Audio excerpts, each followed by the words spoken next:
Welcome back to the Deep Dive.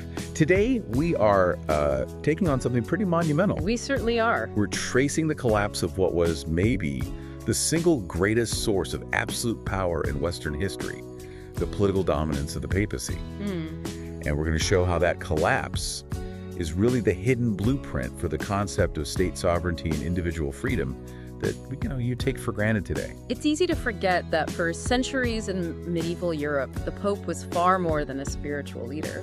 He was, for all intents and purposes, an emperor. An emperor, yeah. This whole system, papal supremacy, it meant his decisions were legally binding on everyone, on every single ruler, every subject. And not just on spiritual matters. Oh, not at all. It extended into law, taxation, war, even who got what job. The thing is, to defy the Pope was to risk both your earthly crown and, well, your eternal soul. So the mission of this deep dive is to follow that thread of resistance. We're tracking the crucial historical pivot points, some are really dramatic, others are quite technical, that strip the papacy of its coercive political authority. And we want to understand how this separation, church and state, catalyzed Europe's massive social and intellectual development. Right. And then, maybe most importantly, examine what this 1,000-year-old lesson tells us about modern states where religious control is still strictly enforced. It's a very relevant lesson. Okay, let's unpack this. Starting with the first great, really public clash that showed this absolute power was, in fact, contestable. We have to start in the late 11th century. With the investiture controversy. Exactly, the investiture controversy. At its heart, this was a conflict over who got to choose the power brokers. So, investiture, that's the right to appoint bishops and other high church officials. Yes, to grant them the symbols of their office. And you have to remember, these bishops weren't just spiritual guides. They were massive landowners, they controlled huge amounts of wealth, they collected taxes, and commanded local loyalty. So when King Henry V of Germany, a secular ruler, claims the right to appoint his own bishops, he isn't just picking priests. Not at all. He's selecting really high-ranking civil servants who are loyal to him, who would give him troops and taxes for his kingdom. Exactly. He was trying to control his own political and economic machinery. And Pope Gregory VII, he was determined to centralize all that power in Rome. So for the Pope, this was a direct challenge. A direct challenge to the supremacy of God's representative on earth. This wasn't some, abstract theological debate. This was an existential political power struggle. Simple as that. If the king controls the bishops, the king controls the state. And if the Pope controls the bishops, the Pope controls the infrastructure across all of Europe. Which leads us to that legendary, incredibly dramatic flashpoint around 1077, the incident at Canossa. Ah, Canossa. Henry IV had kept appointing his own clergy, and the Pope, he excommunicated him. The political consequences were just immediate. They were. Henry's own nobles and princes, they were terrified of being seen as supporting an excommunicated ruler, so they started to rebel. So his kingdom was about to fall apart. Henry had to act, and act quickly, or his entire kingdom would just dissolve into civil war. So he makes this long, arduous journey south into Italy. In the middle of a brutal winter. A brutal winter, yes, to the fortress of Canossa, where Pope Gregory was staying. And the historical accounts, they're very specific. They emphasize the sheer brutality of the political theater. You mean him waiting outside? Yes. Henry IV, the most powerful secular ruler in Europe, was made to wait outside the fortress gates, dressed in the sackcloth of a penitent, barefoot in the snow. For 3 days? For 3 agonizing days before the Pope would even grant him an audience. Imagine the psychological impact of that. It's the ultimate public humiliation. He's begging not just for spiritual forgiveness, but for his political life. He got his forgiveness and he got his crown back, but the long-term cost of that victory for the papacy was enormous. Okay, so what was that cost? Well, what's so fascinating here is that while it was a monumental moral and symbolic victory for the Pope, a king humbling himself like that, it carried this crucial underlying lesson. And it wasn't the lesson the Pope intended. It showed that even the Pope's supreme power was, well, contingent. Henry had resisted, and even though he was defeated in the short term, the fact that a king could challenge him and then be forced to beg, it revealed that the whole structure was based on coercion, not some immutable divine law. So the humiliation was the necessary public spectacle. It exposed papal power as negotiable. Precisely. It opened the door for the structural and legal mechanisms that came next. Canossa set the tension, but it didn't solve the problem. It didn't solve who actually gets to sign the papers. Exactly. That power vacuum lingered for decades, leading to more civil strife. And that strife, it demanded a legal resolution. Which finally arrived in 1122 with the Concordat of Worms. The Concordat of Worms, yes. Now, this sounds like a really dry legal treaty, but our sources show it was genuinely revolutionary. It was a formal compromise between Henry V, the son, and Pope Calixtus II. So how did it finally draw that line between the altar and the throne? The terms established a clear, practical and symbolic division of labor.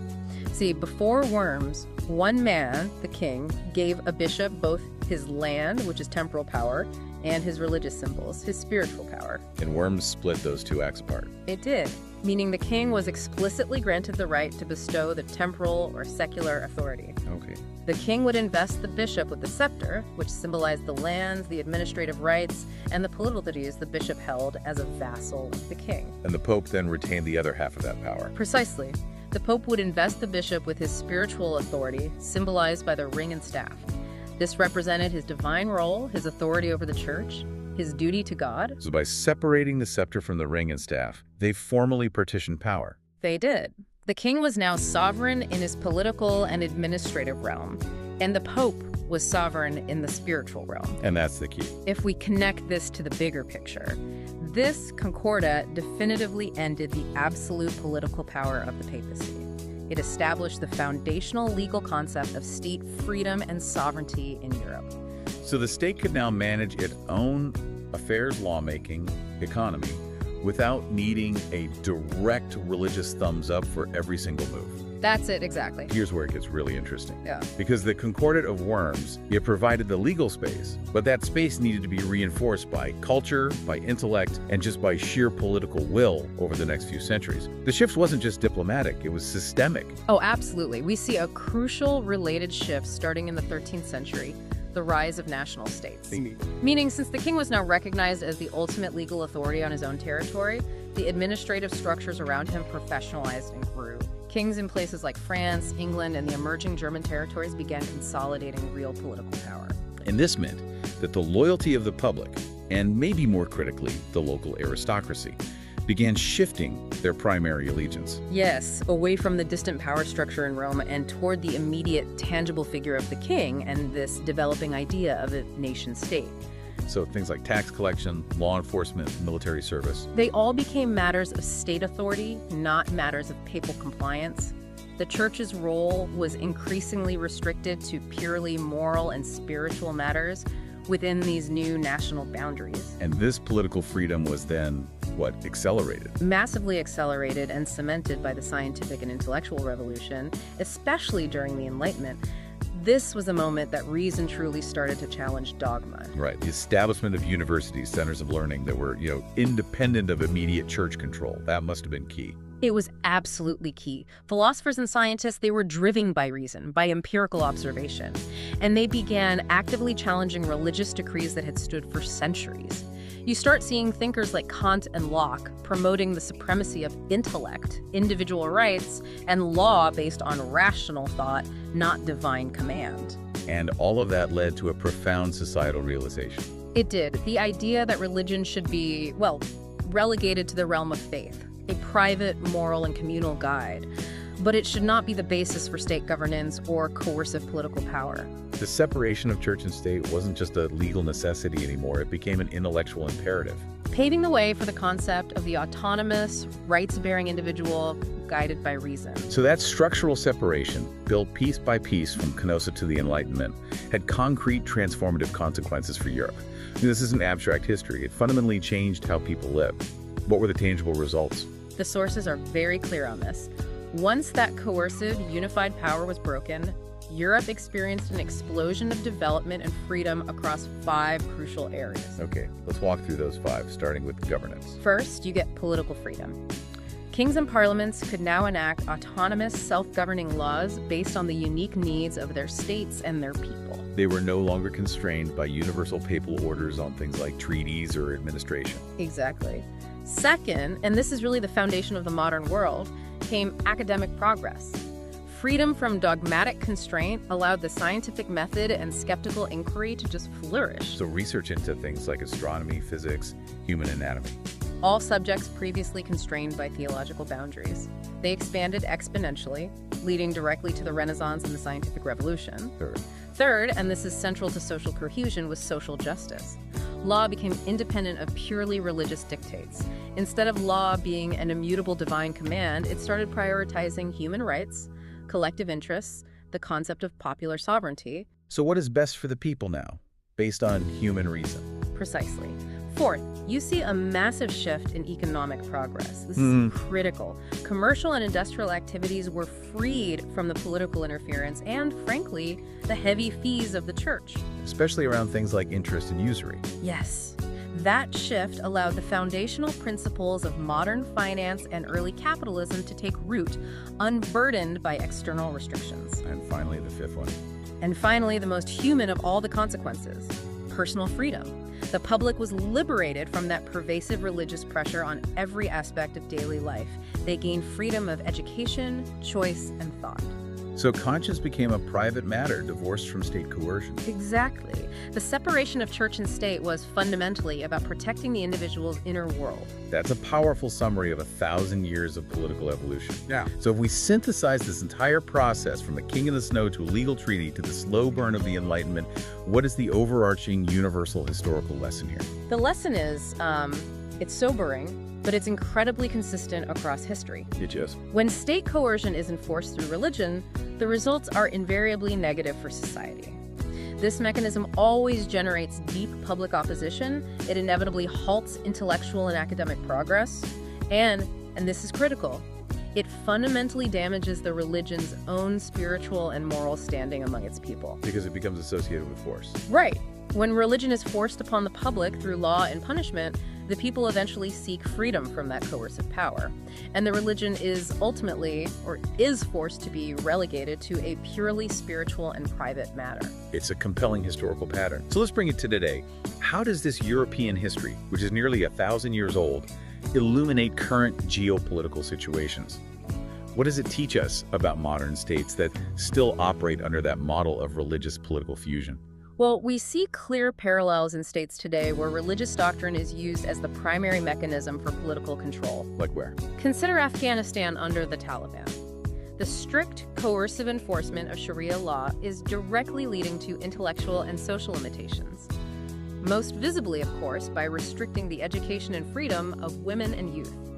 This is the exact pattern of centralized, dogmatic political control slowing progress.